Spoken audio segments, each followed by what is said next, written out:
Hope so ಈ ವಿಧಾನಸೌಧವನ್ನು inauguration ಮಾಡಿದ್ಯಾರು? Doctor Rajendra Prasad, ಆವತ್ತಿನ president, ರಾಷ್ಟ್ರಪತಿಗಳು.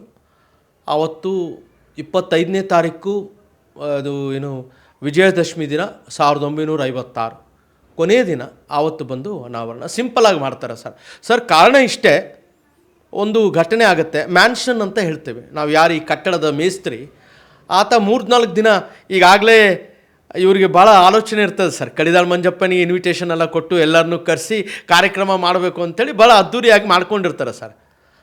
ಆದರೆ ಆಕಸ್ಮಿಕವಾಗಿ ಆ ಮ್ಯಾನ್ಷನ್ ಏನಾಗ್ತಾನೆ ಅಂದರೆ ಲಿಫ್ಟಲ್ಲಿ ಹೋಗಿ ಹಾಕ್ಕೊಂಡು ಸತ್ತೋಗ್ಬಿಡ್ತಾನೆ ಸರ್. ಆ ಸತ್ತೋದಾಗ ಆ ಒಂದು ನೋವು ಅಂದರೆ ಮಾನವೀಯ ಮಿಡಿತ, ಆ ನೋವಿದ್ದಾಗ ಹೆಂಗೆ ಇನಾಗ್ರೇಟ್ ಮಾಡೋದು?